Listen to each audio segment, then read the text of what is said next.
Hello everybody, this is Louis from LoukProp and welcome to another episode of Real Talk with LoukProp.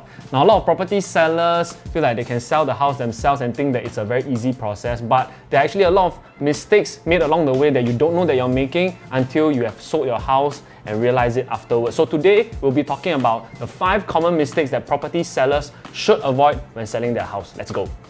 So for the first mistake, a lot of sellers put up their property for sale without even planning for the next move, right? Or understanding what the next purchase might be. For example, you need to know your timeline, right? The timeline of selling and the timeline of your purchase, and be able to match it in such a way so that you don't end up homeless after selling your house. Next is your next move, your next purchase. What are the options that is available for you? What are the kind of steps you have to take in order to execute the purchase of the property related to each of these options, right? Understanding what you are going to buy next and where you're going to end up next will help in your selling as well, knowing how much you want to sell, how fast you want to sell, so on and so forth. So if you are curious to find out how to plan the timeline and also your financials, we have done up several videos before on our previous Real Talk, so you can check it out in the description box below. So the second mistake is underestimating the power of a good photo or a good video. So a lot of people who are searching for properties online, when they are looking at Property Guru or other listing websites, you'll see a lot of photos and videos that are just done in a very slipshod manner, no effort at all. You know, this is a first impression you will have of the house. So first impression always matters. How do you take a good photo? What are the angles that you have to take? Are you using a wide angle or are you using a good camera?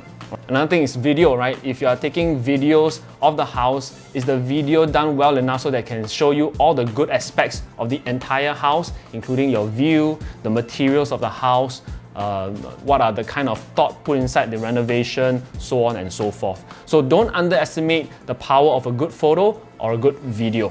So for the third mistake, pricing your listing inappropriately. Now, what do I mean by that? Of course, for any seller out there, you'll want to price your property at a very high price because you want to sell at a very high price. But sometimes overpricing might cause you to lose potential buyers as well. Firstly, right, buyers may not even see your listing if you are overpricing your listing. For example, let's say we know that the market transaction around here is 550 to 580 and other listings are pricing themselves below 600k. Only your listing is listing at 600, say 620k. Now imagine if a buyer wants to search for a listing, they put a filter in, maximum price at 600k. Your listing will disappear. So buyers may not even be able to see your listing at this point because they have filtered out your listing because you have priced it too high above the rest. Because buyers nowadays are very savvy, they can actually go online to go and find the market transactions of any cluster or any properties that they want to find. So if the buyers themselves know what are the market transactions like, they know exactly how much they want to buy a property above a market value or below a market value. Now, if you are to price your property price too high, you become an example, but not in a good way. What do I mean? So if you are pricing yourself at the highest pricing in the entire estate, right? Other people might be using your property, let's say 620k, to justify their own listing at say 580 or 570, 550k, why they are more reasonably priced. You actually help other listings to sell, but don't help your own. So we are not saying to price your listing at an extremely low level, but be aware of the market transaction so that you can price your listing at a high enough price that you remain negotiable and that people still want to visit your listing. So the fourth mistake is this: getting a very, very good offer, but giving it up because you want to wait for a better offer. Now, so you know how sometimes when you get your first offer and your first offer turns out to be a really high offer, and then you say, hey, if I'm getting such a good offer for my first offer, could I be getting even better ones for my second, third, fourth offer? But the truth is this: sometimes your first offer could be your very best offer. Let me explain what I mean. For most listings out there, right? If you are a very new listing, the people that click it first, the people that want to view it first are usually those more kind of desperate, more genuine kind of buyers because they've been hunting for a good buy for the longest time and they are like camping at the listing sites looking for a very good listing. And once yours come up, they click it immediately, they inquire immediately. So these are more genuine kind of buyers out there. If you let your listing simmer for the next 3, 4, 5 months, the buyers you could be getting subsequently could be those that are not so desperate. They are just looking around and they know that your listing has been on the market for some time and they won't really be very negotiable on the price. All right, they are just going to offer what they want, maybe give you a lowball offer, and that's it.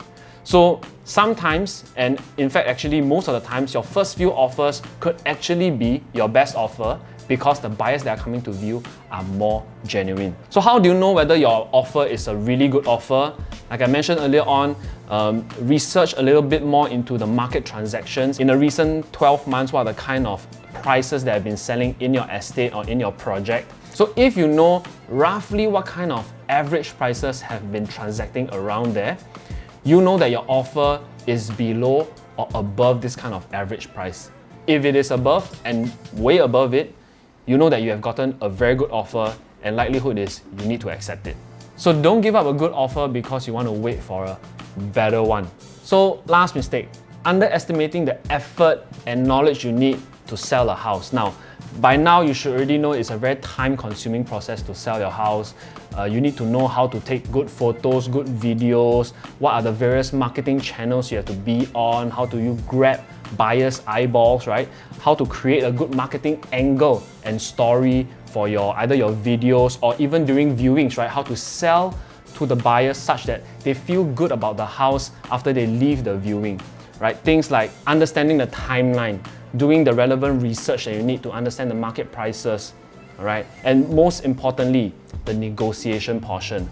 How do you know how to negotiate in the best way possible such that you will achieve the price that you would be satisfied with? So my suggestion would be to get a good, knowledgeable realtor that can help you to do all these things and present himself well such that he can sell your house in the best possible manner as well. So those are the 5 common mistakes that sellers should avoid. But of course, this is not an exhaustive list. There are other mistakes that you might make while you're selling your house. But if you need a good realtor, to help you out with this, So if you haven't noticed, my glass of water changed into a bubble tea. So the first person who can comment in the comment section below the time code whereby this changed into a bubble tea will get a free bubble tea from me.